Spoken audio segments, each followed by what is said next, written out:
हो चुका है, ऐसा कोई तरीका नहीं। हो गया। श्री जसकौर मीणा जी। माननीय अध्यक्ष जी, राजस्थान की सरकार का महिलाओं के प्रति होने वाले अत्याचारों को देखिए। हमारी माननीय सांसद, भरतपुर से सांसद है श्रीमती रंजीता कोहली जी, जिनके ऊपर चौथा अटैक हुआ है और चौथी बार अटैक हुआ है और बार बार खनन माफियाओं का अटैक वो झेल रही है। आप उसकी जान को भी खतरा है। माननीय सभापति जी, आपके माध्यम से कहना चाहते हैं कि राजस्थान की सरकार को, जिसमें महिलाओं के प्रति इतने अत्याचार, बेटियों की सुरक्षा नहीं, महिलाओं की सुरक्षा नहीं, जिस प्रांत में माननीय सदस्य की सुरक्षा नहीं और दलित परिवार से आने वाली उस महिला के प्रति, हमारी सांसद बहन के प्रति जो अत्याचार होता है, हमें न्याय चाहिए। राजस्थान की सरकार जिस तरह से अन्याय कर रही है, मुद्दा है राजस्थान की मुद्दा है ये, हमारी सांसद कर रही है। ये चौथा अटैक है, ये चौथा अटैक है उस महिला सांसद के प्रति। और महिलाओं की सुरक्षा कैसे कर सकती है सरकार जब सांसद की सुरक्षा नहीं? उसकी गाड़ी को तोड़ा और उसके ऊपर प्रहार किया, उसकी जान को खतरा है। माननीय सभापति जी, संज्ञान लिया जाए कि राजस्थान की सरकार बेटियों और महिलाओं के प्रति कितनी असंवेदनशील है। न्याय होना चाहिए, न्याय होना चाहिए। और कांग्रेस की सरकार, आपकी बात ध्यान में आ गई है, आपकी बात रजिस्टर हो गई है, आपने कह दिया है, आपका विषय आ गया है। Now please sit down. 0 hour को आगे चलने दीजिए। 0 आवर में बहुत महत्वपूर्ण विषय माननीय सदस्य प्रस्तुत करते हैं डॉक्टर संजीव कुमार सिंगरी जी। Doctor Sanjeev Kumar सिंगरी, Shri Jugal Kishore Sharma ji.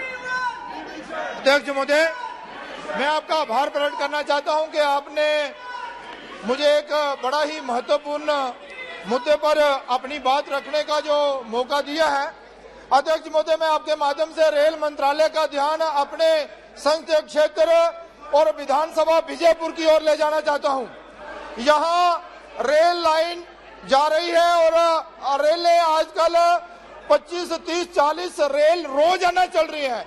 Road over bridge की जरूरत है। गुड़ा सलाथिया, पुरमंडल, उत्तरबैनी और नगरोटा और विजयपुर क्षेत्र के लोगों के लिए ये विजयपुर स्थित पर रोड ओवर ब्रिज चाहिए रेलवे लाइन के ऊपर, ताकि सैकड़ों गाड़ियां जो घंटों तक खड़ी रहती हैं वो ना रहे और लोगों को परेशानी का सामना ना करना पड़े। ये बहुत ही महत्वपूर्ण है साथी अध्यक्ष महोदय। तो इसलिए मैं ये कहना चाहता हूं कि रोड ओवर ब्रिज गुड़ा सलाथिया और राय सजानी में बनाया जाए ताकि लोगों को कोई परेशानी ना हो। धन्यवाद। फैजल जी। कुमारी Chandrani Murmu ji. Thank you, Chairperson, sir. Sir, public hearing plays an important part towards development of local areas where industries and mines are located or about to be set up to address environmental issue. People have their own concerns, especially when business and environment become the point of contention. Health and wealth are directly associated with environment. Sir, it is necessary to inform you that my parliamentary constituency, Keonjhar, Odisha, is enriched with natural resources like iron ore, manganese ore and other having a tribal density, surviving with a lot of difficulties for their livelihood till now, even after 75 years of independence. All the big corporate like Tata, Jindal Steel and Power Limited, JSW, ArcelorMittal, Rungta Group and many more have their remarkable presence in my parliamentary constituency by means of their mining operation and mineral-based industries. And I feel proud by representing such constituency. Shri Rahul Sir, but Kasma ji. simultaneously, I have much more concern with the forest and environment of my locality along with the health of my people. Sir, many times I have received grievances from my people, mostly from my dear tribals, regarding the issues with forest, environment and health. A major point of ignorance of such issues by the damages is really to be considered. However, public hearing linked with such issue sounds baseless if you analyze the current environment of my locality. Sir, I want to draw the attention of your esteemed ministry about the public hearings took place during the extreme situation of COVID-19. I found an irregular arrangement of such event by ignoring the public interest in my constituency.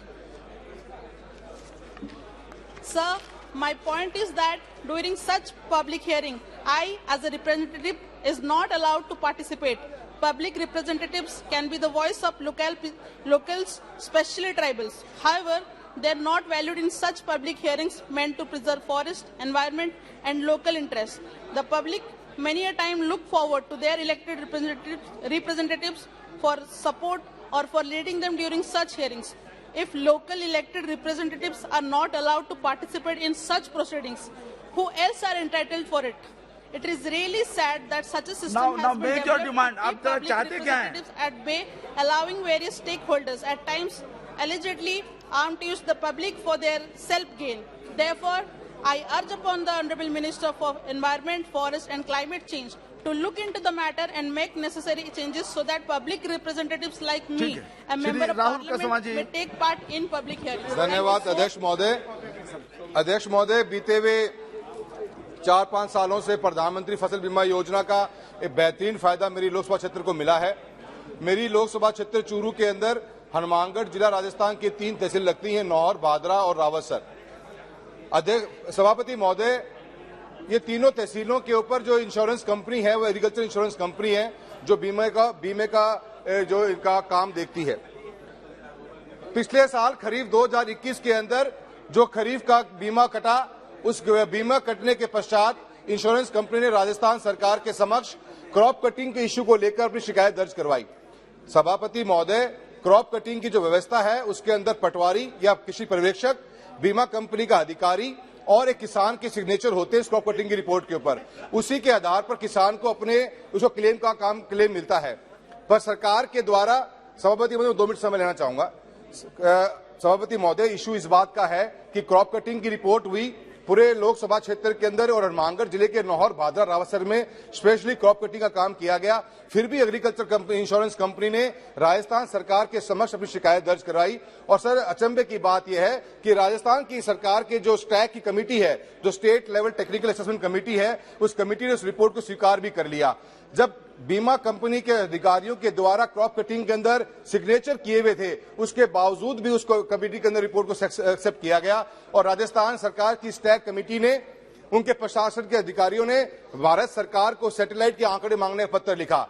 एक तरफ तो राजस्थान के सरकार के अधिकारीगण भारत सरकार से आंकड़े मांगते हैं, सर एक मिनट, और सर दूसरी तरफ वहीं के लोकल विधायक की शिकायत दर्ज कराते हैं कि भारत सरकार ने सैटेलाइट के आंकड़े दिए क्यों। सर, किसान के खेती का बहुत बड़ा नुकसान पिछली बार खरीफ में हुआ। हम आज 2022 की खरीफ में खड़े हुए हैं, पिछली बार का क्लेम आज तक मिला नहीं। मेरा आपके मार्फत राजस्थान सरकार को ये भारत सरकार लिख के भेजे कि स्टैक की कमेटी के अंदर पहले इस बात सुनिश्चित किया जाए कि कितने पटवार मंडल्स पे क्रॉप कटिंग के अंदर इंश्योरेंस कंपनी से सिग्नेचर हुए हैं। अगर सिग्नेचर हुए हैं तो किसानों को सैटेलाइट के आंकड़ों के आधार पर बीमा न दिया जाए, सिर्फ क्रॉप कटिंग के आधार पर पेमेंट बीमा क्लेम दिया जाए। मेरा आपसे यही अनुरोध है। धन्यवाद sir. It's a very important issue pertaining to my constituency, that is the public transport system. Sir, public transport to Lakshadweep is by through only ships, sir. Sir, we had 7 ships operating from Cochin to Lakshadweep.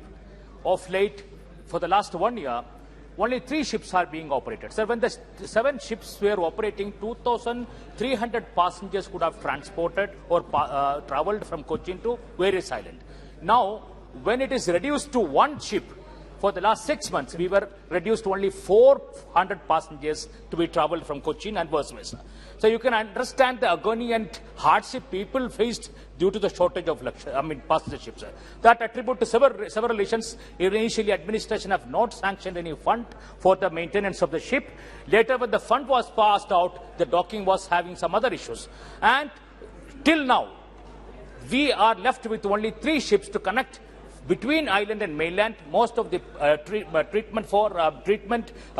students studying for the purpose, and all are all in a great distress, sir. My point is not that exactly.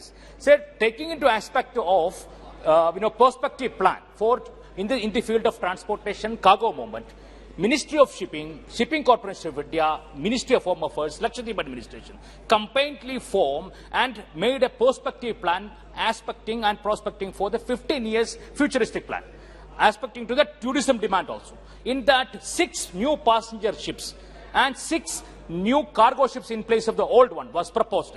If that goes well, by 2022, we should have in place 500 capacity passenger ship, which was tendered by Shipping Corporation of India, sir.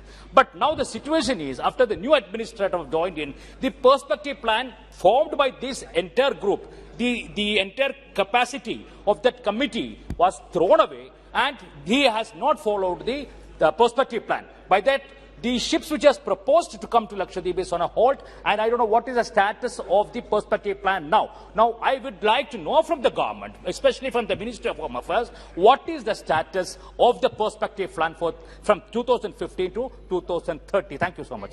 Shri Sandeep Bandyopadhyay ji. Sir, Chief Minister of West Bengal met Honorable Prime Minister on 6th of August, and she submitted a memorandum with a demand of ₹1 lakh crore plus money, which is yet to be received by the state government from the center. So we urge the government of India to release at least 50% of the due and let other 50% be released at the end of this year. Sir, what we apprehend, there's some attempt to block economy of West Bengal in a very rude manner, which we actually protest and urge the government to strengthen the federal structure of the government. The dues of the government of West Bengal be released at the earliest possible time, as prayed by the Chief Minister to the Honorable Prime Minister. Item number 21A, Shri Ravneet Singh ji. जी वो लेकर दीजिए जी. नहीं पढ़ दीजिए ना वहां से. 21A. अच्छा ठीक. श्रीमती शर्मिष्ठा सेठी जी. Thank you, sir. Sir, millions of Indian citizens living in rural areas do not have access to education and job opportunities because of digital divide and digital illiteracy in the country. The Pradhan Mantri Gramin Digital Saksharata Abhijan scheme was rolled out in 2017 to usher in digital literacy in rural India. The scheme was expected to make 6 crore rural households, that is 1% per household, digitally literate by 2019. Although steps were taken to adequately implement the scheme, this goal was not made by 2019. In the year 2022-23 budget, allocation to this scheme has decreased by 16.67% as compared to the revised and budget estimates for the year 2021-22. This decrease in the budget is especially alarming, as being digitally literate is utmost importance in the current tech-savvy times. As per ITU's World Telecom Database, only 43% of the population in India uses internet, 58% male internet users and 42% female internet users in India.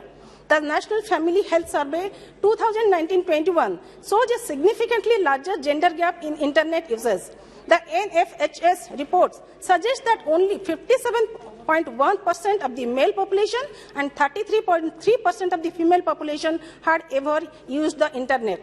This is the concerning, as inability to use computers and electronic device was one of the causes for high dropout rates amongst girls during the pandemic. I urge the government to scale up the digital literacy programs so as to bridge the digital divide between rural and urban India. Thank you, sir. Now, Ravneet ji, please. Thank you, Chairman Saab. I raise to lay on the table the minutes, Hindi and English version of the 7th and 8th sitting of the Committee on Absence of Members from the sitting of the House held on 4/4/2022 and 3rd/08/2022. Thank you, sir. Adhir Ranjan ji. মাননীয় chairman sir, আমি পশ্চিমবঙ্গের মুর্শিদাবাদ জেলার একজন জনপ্রতিনিধি। পশ্চিমবঙ্গ সরকার সম্প্রতি সিদ্ধান্ত নিয়েছে পশ্চিমবঙ্গে 7টা নতুন জেলা তৈরি হবে। নতুন জেলা তৈরি হওয়াতে আমার কোনো আপত্তি নেই, কারণ ভারতবর্ষের নতুন যেমন রাজ্য হয় নতুন জেলাও হবে, এটা কোনো অস্বাভাবিকতা নেই। এখনই ভারতবর্ষের 773টা জেলা আছে, কিন্তু আমার জেলা মুর্শিদাবাদ, পাশের জেলা নদিয়া, এই দুই এলাকার মানুষ আজ আবেগের দ্বারা প্রভাবিত হচ্ছেন। তার কারণ মুর্শিদাবাদ জেলা হচ্ছে একটা ঐতিহাসিক জেলা। নদিয়া জেলা আরেকটা ঐতিহাসিক জেলা। এই মুর্শিদাবাদ জেলা এক সময় বাংলা, বিহার, উড়িষ্যার রাজধানী ছিল। নবাব মুর্শিদ কুলি খাঁয়ের নাম অনুসারে মুর্শিদাবাদ জেলার নাম হয়েছিল। 1706 থেকে সেই জেলা প্রতিষ্ঠিত হয়। 1790 পর রাজধানী চলে যায় মুর্শিদাবাদ ছেড়ে ব্রিটিশের নেতৃত্বে।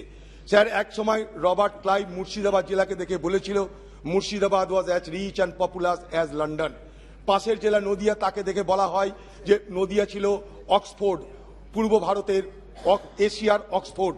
তার কারণ সেখানে চৈতন্য মহাপ্রভুর জন্ম হয়েছিল। সেখানকার মানুষের একটাই বক্তব্য, আমাদের ইতিহাসটাকে কেড়ে নিও না। জেলা একটা জায়গায় 10টা হতে পারে, কিন্তু মুর্শিদাবাদ জেলার এবং নদিয়া জেলার নামটা যেন কেড়ে নেওয়া না হয়। মুর্শিদাবাদ জেলার ইতিহাস, মুর্শিদাবাদ জেলার সংস্কৃতি, মুর্শিদাবাদ জেলার মানুষের আবেগ, মুর্শিদাবাদ জেলার মানুষের ভাবনা, ঐতিহ্যকে গুরুত্ব দিয়ে স্যার এই পার্লামেন্টের মাধ্যমে আমি আহ্বান করতে চাইছি, অনুরোধ করতে চাইছি পশ্চিমবঙ্গ সরকারকে, যেন তারা মুর্শিদাবাদ এবং নদিয়ার নামটা মুছে না দেয়। Murshidabad district has been recognized as a treasure trove of history, archaeologically, culturally, politically, economic. Sir, আমার মুর্শিদাবাদ জেলাকে করা হোক, পূর্ব, পশ্চিম, উত্তর, দক্ষিণ করা হতে পারে, কিন্তু মুর্শিদাবাদ प्लीज दादा प्लीज नो नो नो, ऐसा नहीं हो सकता है। नो नो नो, रम्या जी बोलिए, केवल रम्या हरिदास जी के रिकॉर्ड में जाए। Sir, आपकी बात हो तो गई दादा, हो गई। Sir, I mention a serious issue here. It is unfortunate and wrong stance to regulate MGNREGS working days. It is stated that central government has issued new rule as a Grama Panchayat can undertake 20 work projects in a day. But in Kerala, there are more than 20 wards in several panchayats. So workers from some wards compelled to stay away from work. So they will not get 100 working days in a year. As we know, UPA government implemented this scheme to eradicate poverty, and several families depend upon MGNREGS for their livelihood. A new order had been issued by central government will affect local self-government bodies also. So government should repeal this order immediately and reinstate the status quo. Thank you, sir. Shri Mahabali Singh ji.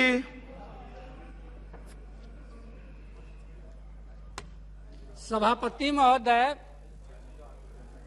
पूर्वी मध्य railway के दीनदयाल उपाध्याय मंडल के अंतर्गत 18,635 train number Sasaram Ranchi intercity express है महोदय। वो सासाराम से चल करके डिहरी सोन, सोननगर, अकोढ़ा, नवीन नगर होते हुए झारखंड के गढ़वा, पलामू होते हुए रांची को जाती है। महोदय, मैं आपसे बताना चाहता हूं कि नवीन नगर स्टेशन एक महत्वपूर्ण स्टेशन है। वहां एनटीपीसी, बीआरबीसीएल का 2 पावर प्लांट लगे हुए हैं। वहां से पदाधिकारी, कर्मचारी हजारों की संख्या में सासाराम, डिहरी को जाते हैं और पलामू को जाते हैं, लेकिन इंटरसिटी के ठहराव नहीं होने के चलते वहां बहुत बड़ा लोगों को कठिनाइयों का सामना करना पड़ रहा है। जबकि बिहार के किसी भी स्टेशन पर जब सासाराम से चलेगी तो सीधे झारखंड के कई स्टेशनों पर रुकती है, लेकिन बिहार का जो महत्वपूर्ण स्टेशन है नवीन नगर स्टेशन, वहां पर महोदय इंटरसिटी का ठहराव नहीं हो रहा है। अतः आपके माध्यम से हम सरकार से आग्रह करना चाहते हैं महोदय कि 18,635 जो सासाराम रांची इंटरसिटी एक्सप्रेस है उसको नवीन नगर स्टेशन पर ठहराव किया जाए, और डिहरी जो रेलवे स्टेशन है महोदय उस मंडल में सबसे बड़ा राजस्व देता है, और वहां डिहरी में ट्रेनों का बहुत कम ठहराव होता है, जिसके चलते वहां बहुत बड़ा भीड़ लगा रहता है। इसलिए और ट्रेनों को डिहरी में ठहराव किया जाए। श्री के रघुराम राजू जी, थोड़ा संक्षेप में बात रखने की कोशिश कीजिए जी।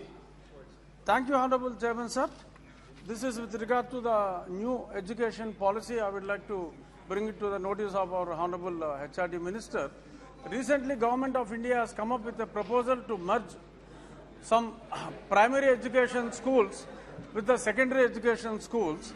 It is, in fact, it is a good scheme, but while implementation in some of the states, for example, in my own state of Andhra Pradesh, around 5,980 schools were planned to move away from the rural areas to the nearby areas, which would be around some places it is around 8 to 10 kilometers. So there is a dropout rate of around 11 lakh students from the rural areas. Recently, High Court of Andhra Pradesh also had made an observation that it is against the right to education. It appears it is against the right to education, and it is likely to affect a lot of BC, SC and ST students who are not able to go to the private schools and who are dependent on those schools. So my appeal, humble appeal to Government of India is to have a discussion with the states so that the number of schools are not reduced, neither the number of teachers are reduced. This is my humble request to the HRD Minister. Shri Sanjay Kaka Patel. Next. Shri Chedi Paswan ji. सभापति महोदय, बहुत बहुत धन्यवाद आपको। मैं अत्यंत ही महत्वपूर्ण बिंदु की ओर सरकार का ध्यान आखिरी साहब के माध्यम से कराना चाहता हूं। विषय है सहारा क्रेडिट कोऑपरेटिव सोसाइटी लिमिटेड द्वारा जमाकर्ताओं के पैसे का भुगतान शीघ्र कराने के संबंध में। महोदय, आपको अवगत करना चाहता हूं कि सहारा इंडिया को संचालित करने के लिए वित्त मंत्रालय केंद्र सरकार के द्वारा 1978 में लाइसेंस मिली थी। सहारा क्रेडिट कोऑपरेटिव सोसाइटी सहित अन्य सोसाइटीज की ओर से मेरे संसदीय क्षेत्र सासाराम सहित देश भर में अपने एजेंट रख करके स्कीम के नाम पर पैसे जमा कराते थे और बदले में मियाद पूरी होने के बाद ब्याज सहित रकम को वापस लौटाने का वादा किया जाता था। आम जनता को स्कीम से जोड़ने के लिए इन सोसाइटीज ने ऐसी स्कीम रखी जिसमें गरीब लोग भी अपनी बचत जमा कर सकते थे, जैसे प्रतिदिन 10 रुपये जमा कराने आदि। स्कीम में दुकानदार, ठेले वाला, सब्जी वाले, ऑटो चलाने वाले तथा भोले भाले किसान आदि को टारगेट किया जाता था। सहारा क्रेडिट कोऑपरेटिव सोसाइटी लिमिटेड द्वारा आम लोगों को अधिक ब्याज और बचत का लाभ देकर उनसे निवेश करवाया जाता था।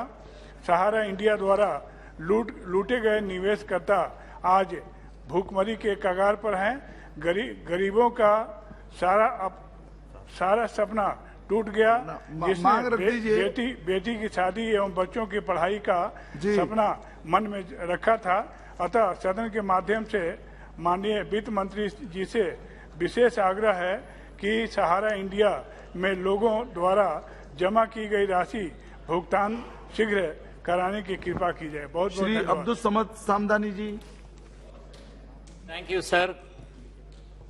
Sir, I would like to draw the attention of this august House to the catastrophe faced by the people of Kerala due to the attacks from stray dogs. Sir, the cases of stray dog attacks are increasing in the state of Kerala, and due to that, the sufferings of the people are also increasing. Sir, it has created a panic among the people, especially among the pedestrians, the two-wheeler travelers, and little children going to schools. Sir, these stray dogs are roaming in public places, especially including the platforms, railway platforms, bus waiting shelters. And the situation is, sir, further serious that a considerable number of stray dogs are infected by rabies. Due to that, considering this alarming situation, people are compelled to take rabies injection for bites even from domestic cats. Sir, I hereby join the families and relatives of the victims of violence from stray dogs, including a little child, Muhammad Rasan Elias Rifu, a little child of Chelembra locality belonging to my constituency, who was attacked by stray dogs in front of his own house on the road and who surrendered to death after being hospitalized for a few days. From the government? Yes, sir. Yes, sir. Sir, and also, sir, it's a national issue, sir. Sir, the problem, I am coming. And Sheila, aged 52 years of Kandanasheri, problem you have district. told. Now Sir, what do you want, sir? I want, please. sir, the local bodies are struggling and they, to save the people, and they have passed anonymous resolutions, and they are trying to sterilize the stray dogs. But the Animal Welfare Board, Central Animal Welfare Board, sir, they are not giving ABC license. Nimbalkar जी माझ्या धाराशिव लोकसभा मतदारसंघातील अतिशय शेतकऱ्याच्या दृष्टीनं महत्त्वाचा विषय आपल्या माध्यमातून सरकारपर्यंत पोहोचवण्याची संधी दिली त्याच्याबद्दल मी आपले आभार व्यक्त करतो. अध्यक्ष महोदय, मागच्या 15-20 दिवसामध्ये साधारणतः महिनाभरापासून बार्शी विधानसभा, औसा विधानसभा आणि धाराशिव जिल्ह्यामध्ये मोठ्या प्रमाणात अतिवृष्टी झाल्यामुळे शेतकऱ्याचं अतोनात नुकसान झालंय. अध्यक्ष महोदय, पावसामुळे नुकसान झालंय, शेतीचं ते तर वेगळंच, पण गोगलगाई त्या ठिकाणी सोयाबीनला लागल्यामुळे ते होणारं नुकसान, परत येलो मोझॅक नावाचा एक व्हायरस सोयाबीनवर आल्यामुळे पूर्ण सोयाबीन त्या ठिकाणी मोडून टाकावं लागतंय, त्याच्यामुळे होणारं नुकसान, याच्यामुळे शेतकरी हवालदिल झालाय. अध्यक्ष महोदय, आपल्या माध्यमातून मला सरकारच्या लक्षात आणून द्यायचंय की महाराष्ट्रामध्ये सगळ्यात जास्त शेतकऱ्याच्या आत्महत्या होणारा हा जिल्हा आहे, आकांक्षित जिल्हा आहे. इतक्या मोठ्या प्रमाणात शेतकऱ्याचं नुकसान झालेलं असताना केंद्राचं जे पथक आलं त्या पथकानं नांदेड जिल्ह्यामध्ये त्या ठिकाणी पाहणी केल्याचं समजलं, नागपूर विभागात पाहणी केल्याचं समजलं, पण अध्यक्ष महोदय त्या ठिकाणी धाराशिव जिल्ह्यामध्ये मात्र पाहणी झाली नाही, ह्या लोकसभा मतदारक्षेत्रामध्ये पाहणी झाली नाही. तर आपल्या माध्यमातून सरकारकडे माझी विनंती आहे की ज्या पद्धतीनं ह्या शेतकऱ्याचं जे नुकसान झालंय ते नुकसान गृहीत धरून, आकांक्षित जिल्हा गृहीत धरून, शेतकऱ्याच्या होणाऱ्या आत्महत्या गृहीत धरून त्या ठिकाणी ह्या शेतकऱ्याला भरीव मदत देण्याच्या दृष्टीनं सरकारनं ह्याही जिल्ह्यामध्ये केंद्राचं पथक पाठवावं आणि शेतकऱ्यांना भरीव मदत करावी, ही माझी आपल्या माध्यमातून सरकारला विनंती आहे. धन्यवाद. श्री धैर्यशील माने जी. धन्यवाद अध्यक्ष महोदय, आपने मुझे प्रश्नकाल में बात करने का अनुमति दी. एक महत्वपूर्ण विषय पर मैं आपका ध्यान आकर्षित करना चाहूंगा. महोदय, अन्नाभाऊ साठे जी मराठी साहित्य जगत के एक श्रेष्ठ रचनाकार हैं. उनका जन्म 1 अगस्त 1920 में मेरे संसदीय क्षेत्र हाथकणंगले में, सांगली जिले में वाटेगांव में हुआ. मैं ये कहना चाहूंगा कि वो एक छोटे से दलित परिवार से आते थे और 2019 में 2020 में उनकी जन्म शताब्दी हुई. 1.5 दिन की पाठशाला सीखे हुए अन्नाभाऊ साठे जी ने 30 उपन्यास, 16 कहानियां संग्रह, एक नाटक, 10 लोकनाट्य, ये सारा उनके जीवन प्रवास में उन्होंने लिखा. उनके उपन्यास पर मराठी फिल्म भी बनी. अन्नाभाऊ साठे द्वारा फकीरा नामक उपन्यास, जिसको राष्ट्रीय मान्यता मिली और 27 भाषाओं में उसका अनुवाद किया गया. ऐसे एक थोर अनुभूति जिनका इसका परिणाम यह हुआ कि उनका पवाड़ा प्रसिद्ध होते ही रूस सरकार ने उसकी नोंद लेते हुए रूस सरकार ने भी उनको निमंत्रित किया और रूस में उनका पवाड़े का ये हुआ. दलित साहित्य का एक अच्छा काम उन्होंने उस टाइम में किया, मार्क्सवाद को और इसमें बढ़ाने का काम किया. मेरी सरकार से ये मांग है कि उनको मरणोपरांत भारत रत्न से सम्मानित किया जाए और उनके गांव में उनका स्मृति चिरंतन रहने के लिए एक राष्ट्रीय स्मारक की भी रचना वहां की जाए. ये मेरी मांग केंद्र सरकार से. Thank you sir. Yesterday, संबद्ध करना है, स्लिप भेज दीजिए जी.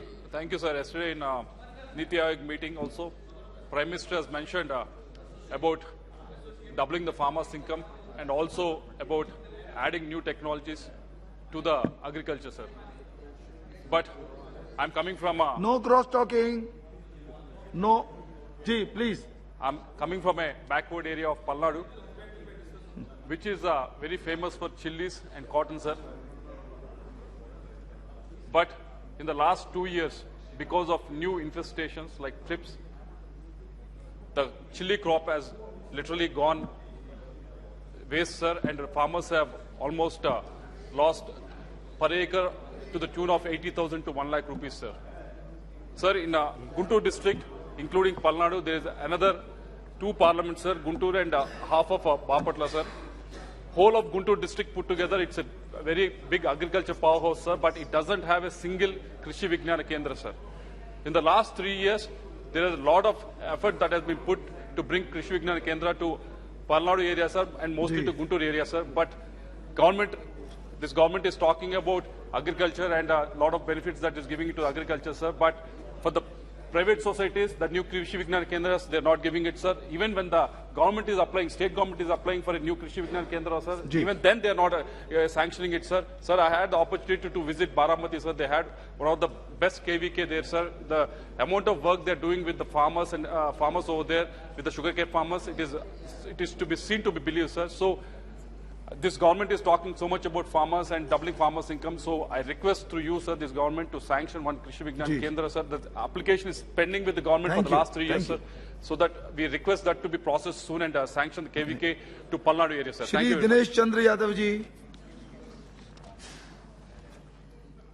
धन्यवाद सभापति महोदय।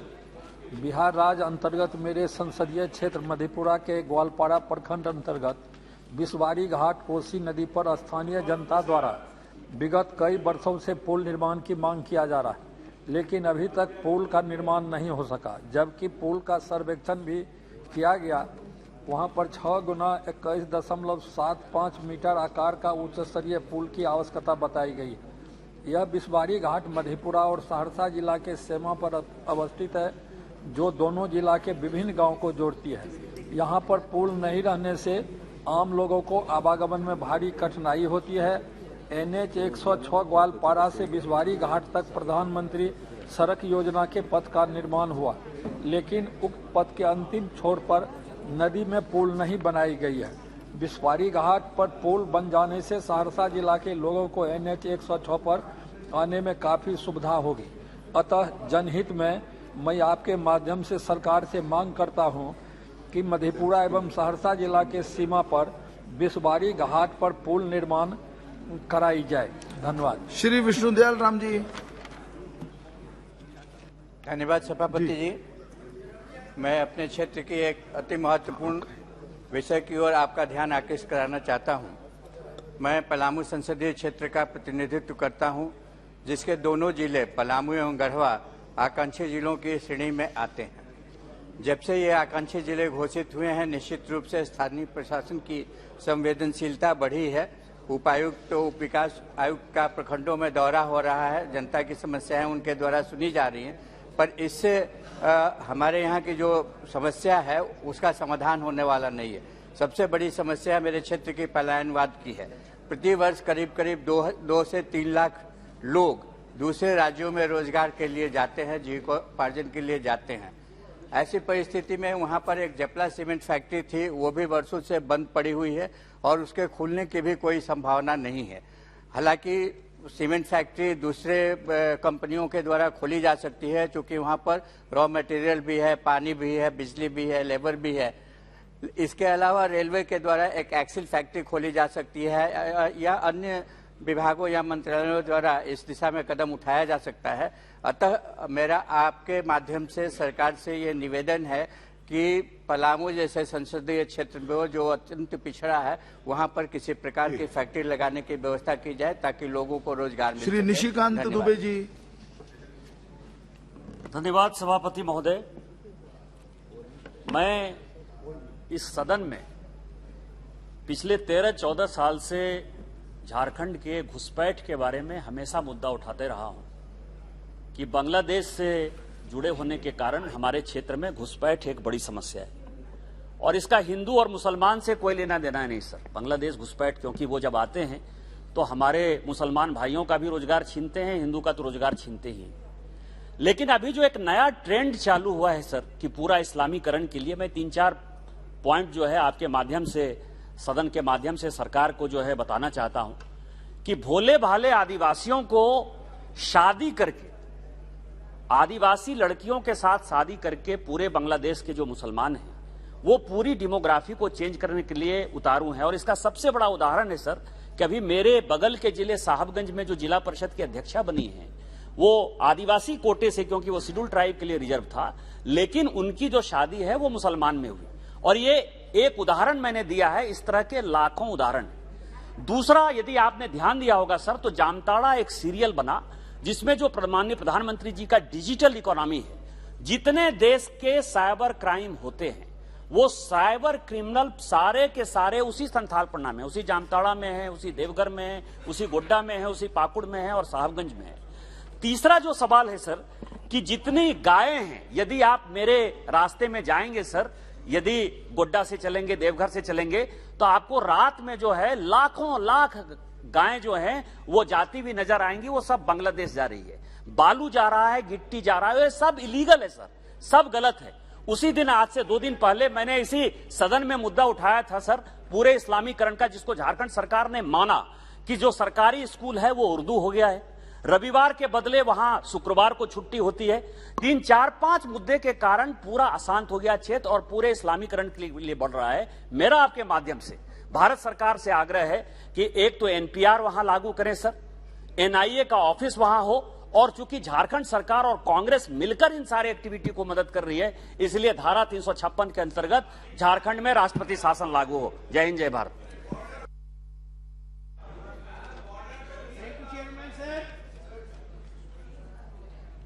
सर, मैं माननीय सड़क एवं परिवहन मंत्री जी के ध्यान में लाना चाहता हूं कि मेरे लोकसभा क्षेत्र अंबाला के अंतर्गत पंचकुला जिले का पिंजौर वाया नालागढ़ 4 लेन व पुल तथा सूरजपुर वाया बद्दी पुल, जो कि अभी बहुत ही बुरी दशा में है, आए दिन सड़कों पर दुर्घटनाएं बढ़ती जा रही हैं। हाईवे पर ट्रैफिक दिन रात बढ़ता जा रहा है और बरसात के दिनों में सड़कों पर गड्ढे होने से जल भराव भी काफी बढ़ गया है, जिस कारण सड़कों पर दुर्घटनाओं का होना स्वाभाविक है। माननीय मंत्री जी के नेतृत्व में, माननीय श्री नितिन गडकरी जी के नेतृत्व में पिंजौर वाया नालागढ़ 4 लेन व पुल तथा सूरजपुर वाया बद्दी पुल का शिलान्यास किया गया था, परंतु अभी कार्य पूरा नहीं हुआ है। मैं माननीय सड़क एवं परिवहन मंत्री जी से मांग करता हूं कि बढ़ते हुए ट्रैफिक व आए दिन सड़कों पर बढ़ रही दुर्घटनाओं में कमी लाने के लिए पिंजौर वाया नालागढ़ 4 लेन व पुल तथा सूरजपुर वाया बद्दी पुल का कार्य अतिशीघ्र पूरा किया जाए, जिससे लोगों को आने जाने में, साथ ही ट्रैफिक की समस्या से निजात मिल सके। मैं आदरणीय मंत्री जी का इस बात के लिए भी धन्यवाद करना चाहता हूं कि उन्होंने मेरे लोकसभा क्षेत्र में 4 लेन सड़कों का जाल बिछाया है, इसके लिए भी मैं उनका धन्यवाद करना चाहता हूं। Sir, I would like to draw the attention of the House to a very important matter related to the unemployment and national security of this country. Sir, the Agnipath scheme, which was announced by the Government of India on 14th June 2022, the Indian Armed Forces, including the Army, Navy and Air Force, will recruit young people from the age of 17.5 to 21 as Agniveers for a period of service for 4 years, including 6 months of training. Sir, we all know that serving in the armed forces demand longer training to guard the country, the lives of fellow soldiers and themselves. Sir, 6 months of training is inadequate to serve the country efficiently in the armed forces to meet the challenges of the modern battlefield. Sir, we are at a juncture where we need to strengthen the armed forces by equipping them with technological advancements and professionalism, as we are facing severe threats from our neighboring countries in the recent scenario. Sir, any move to dilute the efficiency of the Indian Army is compromising on the national security. Sir, the armed forces of our country, namely the Army, Navy and Air Forces, have been the pride of our nation. Sir, Agnipats or Agniveers are not going to be an alternative for unemployment. Sir, Narendra Modi jab aaye the, sir, bola tha 2 crore jobs देंगे हर साल, 2 crore jobs every year. Sir, this is not a way of satisfying it, sir. Just one more point: Agniveers are not eligible for allowances like pension, gratuity, healthcare scheme, canteen store department facilities, extended insurance schemes, or ex-serviceman status. Sir, this is a very important issue. The government of India should withdraw the Agniveer scheme and provide employment to the young people. धन्यवाद माननीय सभापति जी। मैं आज आपके बीच हमारी लोकसभा में बैठने वाली मेरी साथी सांसद सदस्य रंजीता कोली के बारे में मैं बोलना चाहती हूं। एक महिला सांसद होने के नाते मुझे भी आपको जरूर बताना चाहिए कि कल जो घटना राजस्थान भरतपुर में हमारी बहन के ऊपर हमला हुआ है, जो गलत काम कर रहे हैं उन लोगों को सजा नहीं करना और बहन के ऊपर हमला करना, चौथी बार ये हमला हुआ है। सभापति जी, मैं आपसे मांग करती हूं कि जो कांग्रेस के वहां पे जो सरकार है, वहां के जो सीएम है, वो सीएम ने हमने कायदा बनाया है कि जो बेटियां हैं उनके ऊपर बलात्कार होगा तो उनको सजा होगी फांसी की, लेकिन राजस्थान के सीएम ने कोई बेटी के ऊपर बलात्कारी को फांसी नहीं मिलेगी, ऐसा उन्होंने अपना खुद का कानून बनाया है। सर, हम आपसे मांग करते हैं कि जो भी कल हमारी बहन के ऊपर हमला हुआ है उन हमलेवार को सजा होनी चाहिए और जो गलत काम कर रहे थे उनके ऊपर भी कामगिरी होनी चाहिए, सजा उनको मिलनी चाहिए। ऐसे हम सब हमारी महिला सांसद के ऊपर जो हुआ, हम सब आपसे मांग कर रहे हैं। आप संबद्ध कर ये जो भी। धन्यवाद स्पीकर जी। सभा की कार्यवाही दोपहर 2:15 तक के लिए स्थगित की जाती है।